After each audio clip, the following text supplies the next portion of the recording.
Welcome back, everybody, for our final part of State of the Civs 2025. For those who are new or need a refresher, State of the Civs is a short series I do around the start of a new year, where we take a holistic look at all of the civilizations in AoE2 right now, assessing not just how balanced they are, but also how cohesive is their design. Basically, do these civs feel like a natural part of the AoE2 roster? Do they have situations where they shine and situations where they struggle? Do their bonuses feel gimmicky or out of place? That sort of thing. I outlined the criteria for the tiers in the first part of the series, so be sure to check it out if you have not seen it yet. Before we dive back in for one last time, just a friendly reminder that these videos take a lot of time to make, so be sure to drop a like if you have enjoyed this series, leave a comment onto what you think of the civs we discussed today, and subscribe to the channel for tons more AoE2 content. Alrighty, home stretch. And we start off our last day with one of the most consistent standbys in all of competitive AoE2, and that is the Mayans. This archer civilization was added to be the twin of the Aztecs with the Conqueror's expansion, and has existed as a top pick for pretty much their entire existence. Much of this stems from their smooth Dark Age and extremely efficient units. To start the game, Mayans begin with an extra villager, which although leaving you housed, you still end up a villager ahead by the time Feudal Age is researched in most settings. Even so, longer lasting resources is one of the best early game bonuses out there, as getting more food from your sheep, boar, deer, and forage bushes allows the Mayan player to get strong uptimes and delay farming. From there, the Mayan army is all about efficiency at the cost of flexibility, with archers and eagle warriors basically being the only two power units available to the civ. That said, those two unit types alongside their plumed archer unique unit are really powerful, and enough to get the job done until post-Imperial Age in most matchups. Last year I was relatively content with Mayans and placed them in the complete tier. In fact, after Obsidian Arrows was removed a while ago, Mayans have received very few direct changes and have remained a powerful but not overbearing civ for the past several years. Even with Incas generally being considered to be the most powerful and versatile of the American civs these days, Mayans remain a potent option on most open map settings. As such, the civ received no direct balance adjustments throughout 2024. For 2025, Mayans remain in a comfortable spot, and I will continue to place them in the complete tier. They're just a solid all-around civ, and although they aren't super popular right now due to the prominence of cav archers and light cav, Mayans remain viable despite missing those units. Eldorado Eagle Warriors, cheap Arbs, and a blob of plumed archers are still just as scary now as they were back in 2000, and the basic Mayans formula has remained competitive for the past 2.5 decades. Not much else really needs to be said here. The situation of Mayans is really one that most civs want to be at in terms of design and power level. Oh boy, our next civilization will be my all-time favorite, the Mongols. One of the original Age of Kings civilizations, Mongols represent the very first steppe nomad civ archetype, focusing on light cavalry and cav archers over the heavier cavalry options of Franks and Persians. In-game, Mongols are one of, if not the most popular picks out there at all levels of play, and that is based on two massive strengths, at the very start of the game and at the very end of the game. Mongols have arguably the fastest start of any civ, with the extra line of sight for scouts providing them with an easy way to explore the map, and the faster working hunters enable the civ to get a lightning quick uptime. However, after early Feudal Age, Mongols famously have no eco bonus whatsoever, as well as an expensive army of cavalry units combined with a lackluster tech tree. That said, if Mongols can get to the late game, their composition of Mangudai, Hussars, and Siege is one of the very best in all of AoE2, and serve as a basic win condition on many different maps and matchups. This dynamic has pretty much always been the Mongols in a nutshell, although the addition of Steppe Lancers and their extra HP for that unit in DE has provided the civ with an early Castle Age strength they simply did not have before. In part because of this, last year I placed Mongols in the almost there tier. Yes, the civ was iconic and possessed obvious strengths and weaknesses, but that early Castle Age power spike was just a bit too strong for a civ that also had a great early game. I was also not a fan of the Nomad's unique tech, which although not completely useless by any means, still remained arguably the weakest unique tech in the game. With that in mind, Mongols were actually one of the few civs to get a notable balance change in 2024, with their HP bonus to light cav and steppe lancers being reduced from 30% to 20% in the Castle Age,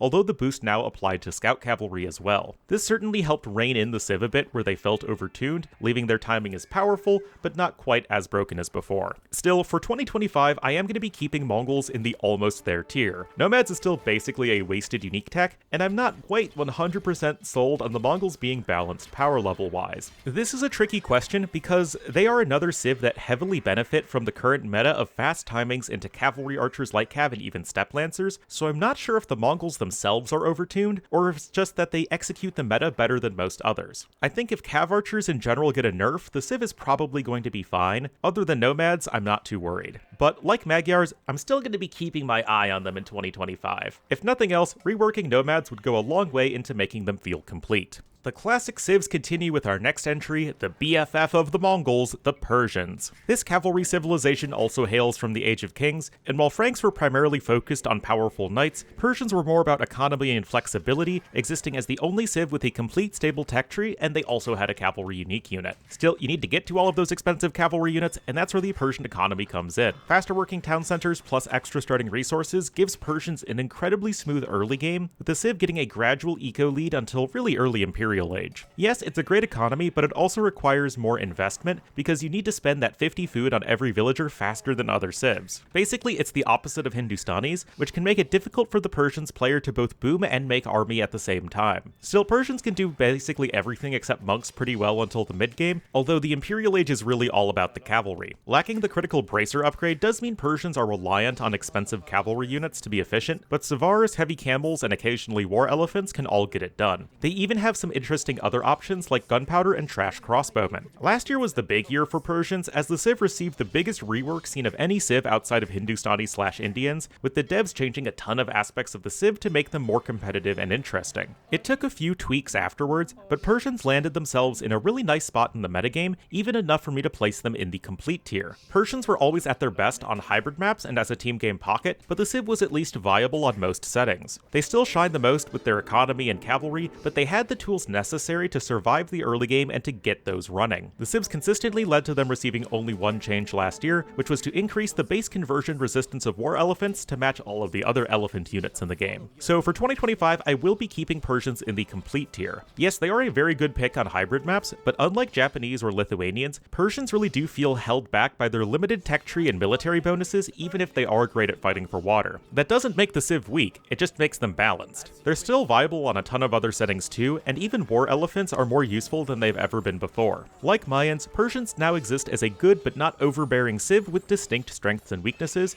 and need few to no changes in the near future, at least in my opinion. Our run of classic civs ends as we now turn to some of the newer, more controversial entries, first with the Poles. This cavalry civilization is our other Dawn of the Duke civ, with a particular focus on economy and cheap, efficient units. Unlike Persians, Poles start off quite slow, but ramp up their armies much faster in the mid-game. First and foremost, Poles need to pay closer attention to their eco development than most other civs. Farms placed around their Folvark unique building immediately drop off 8% of their maximum food into your stockpile, which is great, but it means you need to deliberately engineer your base to accommodate as many Folvark farms as possible. It's also a slow bonus to get going, and one whose effect is really felt from late feudal age throughout the rest of the game. The gold from stone bonus is also generally helpful, fits with the civ's strong defenses, and opens up some interesting build orders. Militarily, cavalry is obviously the main show, with cheap, efficient units that are on the weaker side. In particular, bulldozing opponents with Schlachter privileged knights or trample damage winged hussars is a pretty solid game plan. On top of cavalry, Poles have arbalests, bombard cannons, siege rams, and their tanky Obuk unique unit all at their disposal. Unfortunately, last year I placed Poles in the somewhat problematic tier because they just felt so oppressive on closed maps, but were basically unplayed on open maps. Their cavalry timings felt unstoppable if you could get your eco going, but that was extremely difficult to do if you weren't fully walled. They had the double advantage of both more resources coming in from a strong economy, as well as cheaper units to spam with. A civ like Mayans also has that dynamic with their archers, but Mayans don't really have a strong eco bonus in the mid-games like Poles do. Still, power creep is definitely a thing, and with Poles only receiving one direct change in the past year, which was a buff in the form of a new bonus that discounts the scout upgrades and bloodlines, Poles were still very rarely seen on most settings. Therefore, for 2025, I am going to be keeping Poles in the somewhat problematic tier, but for different reasons. Poles are now stronger in the early game thanks to their new bonus, but they've been power crept in the mid game by Georgians, so the civ is in somewhat of an awkward spot. They really still are insane once you get them going, but it feels like most players prefer the strength of Manaspas and Lechai. Perhaps you could argue something is off for Poles as they aren't quite as polarized as they used to be, but I'm not completely convinced. Poles are a bit of a head scratcher in the current meta, but I think it's safe to say they're a bit off from feeling like a complete civ. The controversy only continues with our next civilization, the Portuguese. This gunpowder and naval civilization will be our last from the African kingdoms, and way more than its Berber, Ethiopian, or Malian siblings, Portuguese have always been tricky to balance. There are several reasons for this, but the civ's flexible text tree and extremely efficient armies have always served as the core base of Portuguese strength. This civ is powerful at all stages of the game, first in the early game with their forager bonus. Extra wood from berries can open up some interesting strategies, but it's always going to be a nice 250 extra wood by early to mid feudal age on standard settings. However, mid game is where Portuguese really open up. The gold discount has just always always useful, whether that be for monks and siege on closed maps,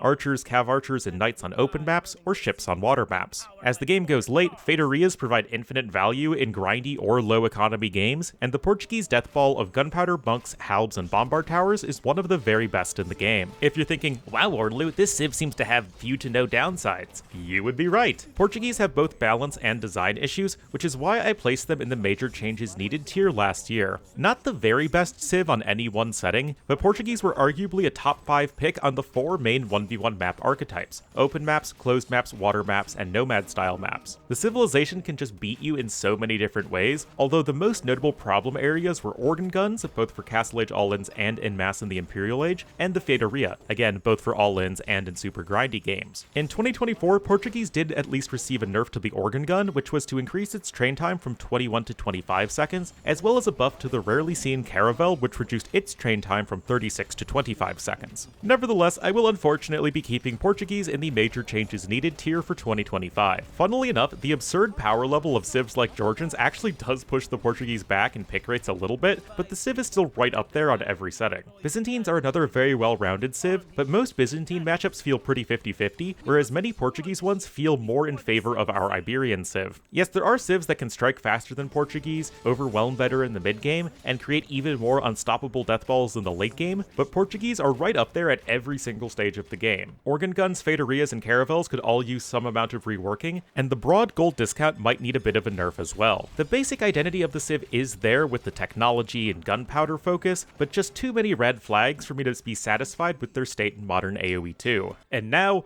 Ornlu's parade of controversial civs reaches its climax with our next entry, the Romans. This infantry civilization was the only AoE2 civ added with Return of Rome, where it was introduced without a campaign and was unable to be played in ranked multiplayer. Eventually, the devs relented, and now Romans are as core to the AoE2 roster as every other civ. Controversy over whether or not the Romans should be in AoE2 at all aside, Romans in multiplayer have actually been a solid pick since their introduction. Their faster working villagers bonus is just about the most generally applicable eco bonus possible, which importantly jumps the civ off to a fast start. In the feudal age, you can go for extra armored infantry, but more often than not, you're just playing your more meta army compositions just behind a super sick eco. In practice, Romans are much more of a cavalry civ than an infantry civ, as knights are generally their go-to power unit, especially when supported by scorpions to help deal with enemy infantry. In the late game, comitatenses is one of the best unique techs, giving your swordsmen, knights, and centurion unique unit +5 charge attack and train 50% faster. Of course, you almost never really see legionaries and especially centurions in ranked multiplayer, so it's mostly seen as a cavalier buff. I could keep going, but let's just cut to the chase. And yes, I placed Romans in the major changes needed tier last year. This is completely putting aside any historical time frame arguments.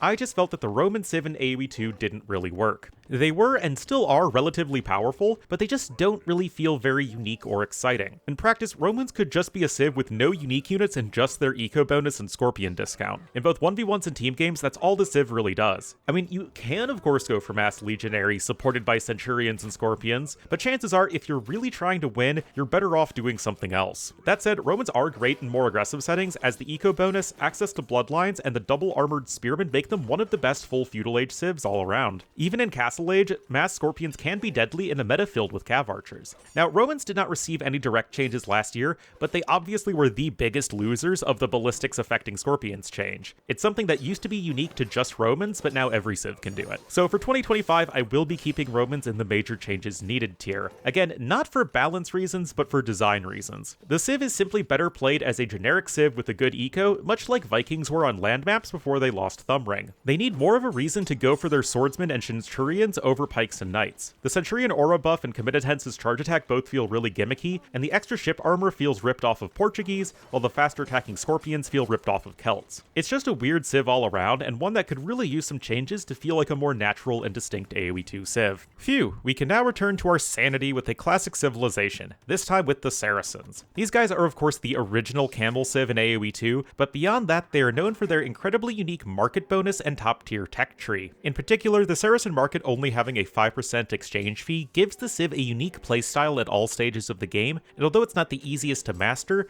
it helps the civ succeed in basically any setting. In the feudal age, the Saracen market allows for some interesting builds that sell stone early, or even just mine a ton of gold to buy food and wood. In the mid game, the market helps balance out the Saracen economy in going for either aggressive or passive strategies, and in the late game, the market just represents the best bang for your buck once prices have bottomed out. It's one of my favorite bonuses in the game, and it forces the player to think strategically in how to use it. When it comes to army, as I mentioned, Saracens can do a lot of things well, as the only notable tech tree holes are Halberdier, Cavalier, and Shipwright for water maps. Other than that, Saracens have archers that can melt buildings, camels that are tankier than any others, a monk rush that was good enough to have the Smush named after them, and some of the strongest siege units in the game. Oh yeah, they also have good cav archers, gunpowder, champions, top tier galleons, and their freaking Mameluke unique unit. Yeah, this civ can do a lot. That said, unlike Portuguese, Saracens have some very clear weaknesses such as their slow start, expensive units, and yes, lacking the critical Halberdier and Cavalier upgrades. Last year, the Saracens had just received their balance change where their camels and Mamelukes got their extra HP for free instead of via zealotry, and they placed the civ in the complete tier. They were dynamic, iconic, and one of those civs that could be played on any setting,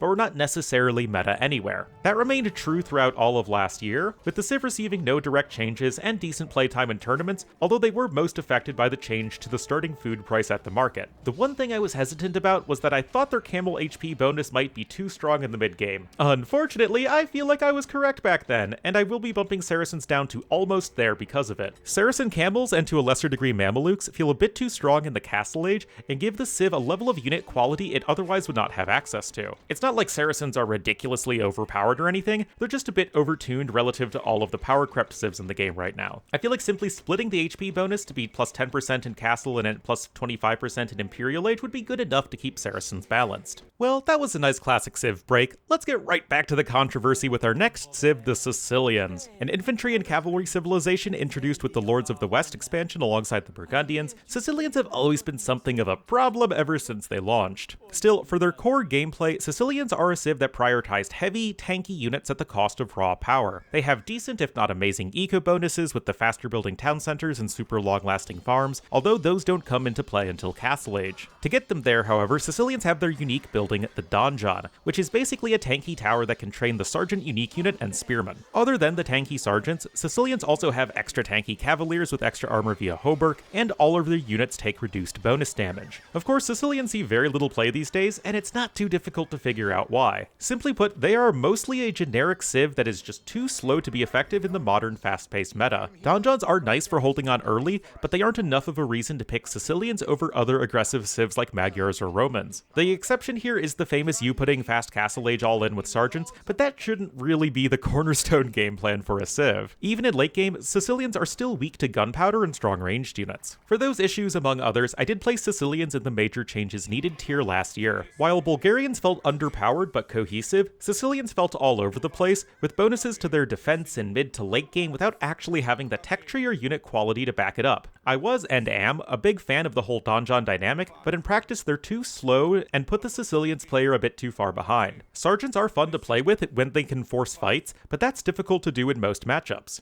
It's not like Sicilians are completely hopeless if you roll them with random. You can play a decent cavalry, eco, and sergeant-based playstyle on land maps, with the civ even having a nice tech tree for water maps. It's just, why pick Sicilians when you can pick another civ? That said, Sicilians did receive some small changes in 2024, with all of their fortifications building faster, and their donjon's wood price reduced a bit to be in line with regular towers. Unfortunately, as I'm sure you can guess, this was not enough to bring Sicilians into the spotlight, and they will have to remain in the major changes needed tier for 2025. All of this so far is also not to mention their first Crusade unique tech, which spawns a bunch of sergeants out of nowhere and would probably be one of the most annoying unique techs in the game if it happened to be attached to a stronger civ. That one needs a change for sure. Other than that, Sicilians feel kind of lost right now, and will likely need several updates to establish a more focused identity. Hey look, a civ that is in many ways a better version of the Sicilians. It's gonna be the Slavs. This infantry and siege civilization will be our last one from the Forgotten expansion, and although yes, Slavs do infantry and siege well, above all else, they are about a slow, gradual increase in power throughout a game and then grinding their opponents to dust. Much of this is encapsulated by the civ's primary eco bonus. Farmers work 15% faster. It's not very fancy, but the bonus is nevertheless one of the best eco boosts over the course of a game. However, unlike the Romance bonus, which is useful right away no matter what you do, the Slav bonus takes some time to get going,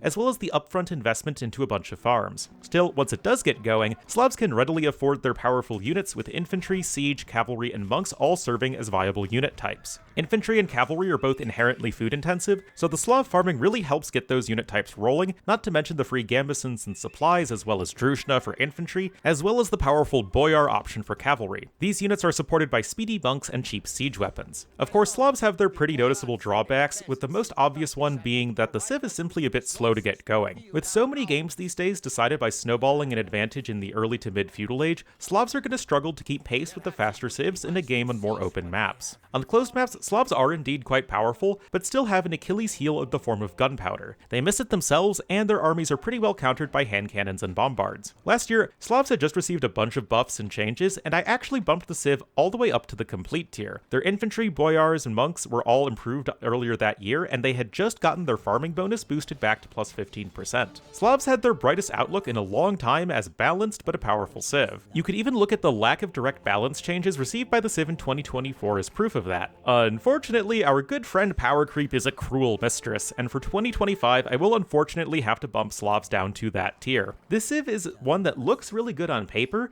and can be fun and unique to play. It's just, well, Khmer, Magyars, Georgians, and Romans are all a lot faster and more popular in the current meta. It's tough for Slavs to get going if they're getting gimped in feudal age. Even on closed maps, more economically oriented Civs are becoming quite unpopular relative to faster timing oriented ones, unless your name is Burgundians. Yet again, this isn't really a case of Slavs feeling too weak, but rather some of the other Civs feeling a bit too strong. Some nerfs to the top picks, and Slavs should be back to a great spot. On to the other side of Europe, we now turn to the Spanish. This gunpowder and monk civilization will be our last of the Conqueror's expansion, and has always been a popular one thanks to its myriad of fun units. Of course, we can't go very far in talking about the Spanish before mentioning their #1 most powerful and popular unit, the Imperial Age fully upgraded archer. The Conquistador. Yeah, that one. Yes, Spanish may have a top 3 broadest tech tree to help them out in long games, but in the early to mid game, Spanish have few to no economy or military bonuses, leaving the Civ reliant on their fantastic unique unit. On many map types, it is indeed the goal of Spanish to just survive long enough until you can get a castle. You have the faster working builders and extra gold from upgrades to help you get there, but it's no secret that the key to success in mid game is the Conquistador, perhaps supported by Inquisition monks or missionaries. However, beyond conks, Spanish do have a ton of other options, from paladins to faster firing gunpowder to supremacy villagers spamming bombard towers to their fully upgraded trash units. If you can survive mid-game and the lack of overbearing bonuses, Spanish can usually find strategies and unit compositions to win in most settings. Unfortunately, we live in a world of hyper-fast uptimes and snowballing early advantages, which Spanish do not do particularly well, which is why I placed them in the power crept tier last year. Yes, Spanish were viable on closed maps, water maps, and in team games, but they weren't really seen as a particularly great pick anywhere outside of Nomad. Even on Nomad, there were faster Civs. In particular, Portuguese and Bohemians could do much of what Spanish do, but better in a lot of settings. Still, Spanish were seen in high-level play every now and again, especially by fans of the Civ like Yo, Vivi, and MBL. They also received no direct changes in 2024. So for 2025, what to do with Spanish? I think I will be placing them in the power crept tier, but with the caveat that they still do something fairly unique. So if you want to force the Civ, you can still find a way to win.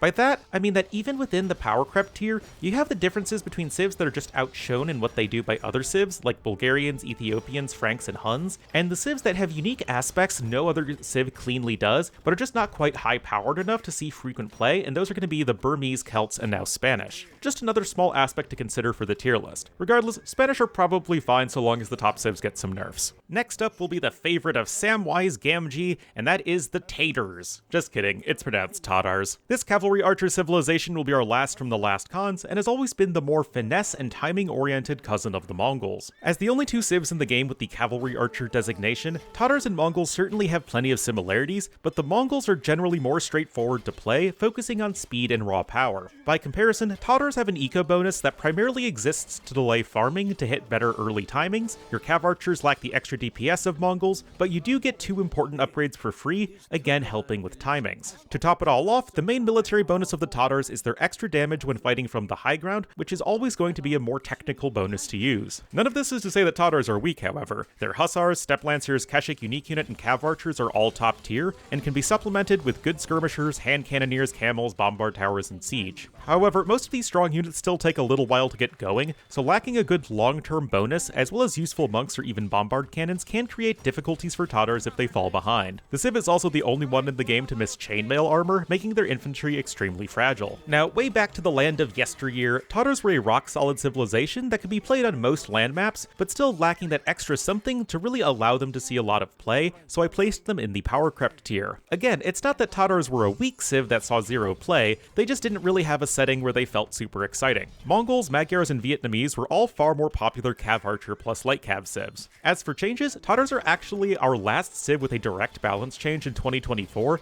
and that was to move their Flaming Hammer unique unit to the Siege Workshop from the castle. As you can imagine, that didn't change much for Tatars in the mind of the AoE2 community, and I will be keeping them in power crept for 2025. Just to quadruple underline this, Tatars are a very good civ that can be played successfully on many different settings, it's just that they aren't overpowered. It says a lot that in a meta that should be extremely well suited to the civ, Tatars are still not seen all that often. But like I keep saying, if the best civs are toned down just a little bit, we should be seeing Tatars become a lot more popular. Getting now to the home stretch, we now go to one of the biggest fan favorites in all of AoE2, the Teutons. This infantry civilization is of course an Age of Kings classic, and is still best known for its slow, grinding, and defensive playstyle, boasting extremely high-powered and well-armored units. Many games have something that embodies that slow but strong archetype, and for AoE2, that is the Teutons. Extra monk healing range, extra garrison capacity on towers and town centers, extra range on castles, and extra conversion resistance all help the Teuton player to defend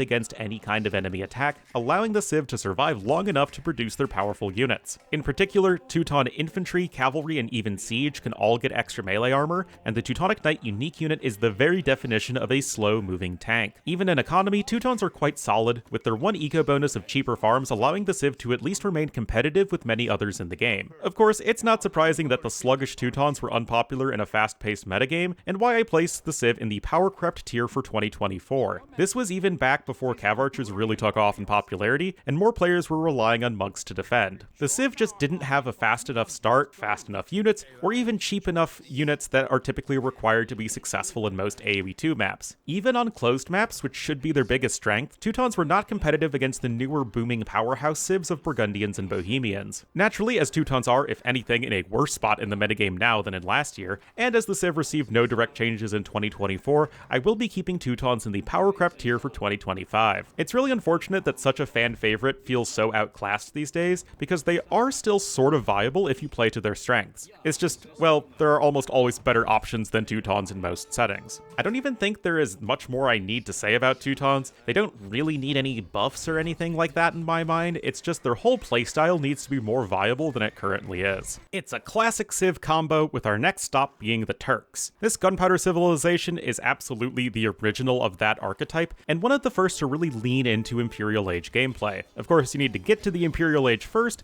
and Turks have a few tricks to help them survive early on. Their Dark Age is pretty generic, but the extra armored scouts are one of the best Feudal Age units, and can be deadly both in low numbers and with full upgrades. The faster working gold miners may not be that much of a boost to your booming, but it does help in getting out the myriad of gold intensive units available to the civ. In mid-game, Turks generally split off into one of two directions, either focusing on the civ's nomadic roots with cavalry units and cav archers, or by leaning into the gunpowder for which they are so well known with janissaries, defenses, and support units. Both of these strategies can be viable depending on the situation, and it allows Turks to play out quite differently to other gunpowder civs in the game. Of course, the Turkish late game is all about extremes. On the one hand, Turks have some of the best, most efficient ranged options in the game, with janissaries, bombard cannons, bombard towers, and heavy cav archers all providing enormous value, especially with a hardy hussar meat shield. But on the other hand, they don't have the rather useful units of pikemen, elite skirmishers, or onagers. Turks may be very sad when gold runs low, but at the very least, unlike Aztecs, Turks can keep their gold units alive pretty effectively. Last year, I was happy with the situation of Turks and did put them in the complete tier. For a civ with so many extremes, Turks actually felt quite balanced, excelling the most on closed maps of course,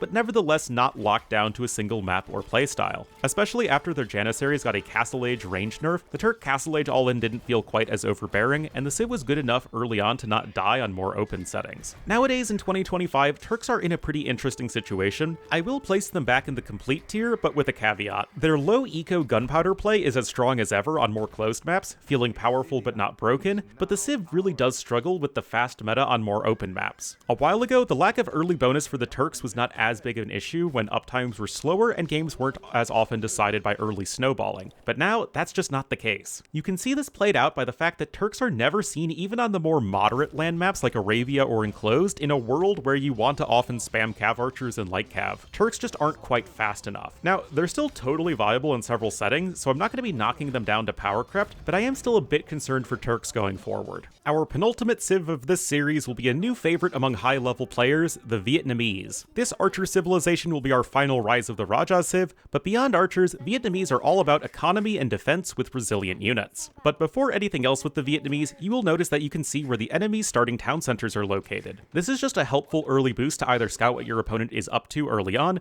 or to comfortably push in deer. Once feudal age comes in though, Vietnamese really start to take off with their cheap and fast research and eco upgrades supporting their extra tanky archery range units. Bloodlines for scouts is also excellent for extended feudal age play. Later on in the game, Vietnamese often go for cav archers these days, but they still otherwise have decent infantry, cavalry, and siege, as well as two powerful unique units with the rattan archer and imperial skirmishers. The combo of extra tanky battle elephants supported by extra tanky ranged units can be difficult to stop in the late game. The only major holes in the Vietnamese tech tree were blast furnace, siege ram, and redemption. Still, last year Ornlu wasn't quite satisfied with the Vietnamese and put them in the almost there tier. For a civ that had been pretty bad for most of its history, Vietnamese had finally become a viable and even meta pick, which was nice, but there were still some outstanding issues with the civ. In particular, I was worried that the eco bonuses had become too strong with the faster research speed, and was not thrilled by the fact that Vietnamese were primarily played as a cav archer and light cav civ. Perhaps I'm slightly off, but in my mind, Vietnamese in AoE2 are all about grindy, efficient armies with their slower, tanky units able to counter ranged options from their opponents and able to hunker down in long games thanks to the efficiency of imp skirms, paper money, and possibly towers. That's just not how Vietnamese were played at all by much of the player base. Now, for 2025, most of my fears for the civ have come true, so I'm going to be keeping them in the almost there tier. The civ is generally well designed around that playstyle I just talked about, but it's just that they're currently overtuned and don't even need to go for those grindier options. I see two problems here. One is that the extra HP bonus should only apply to foot archers, which would leave their cav archers as a decent choice while still prioritizing those foot soldiers.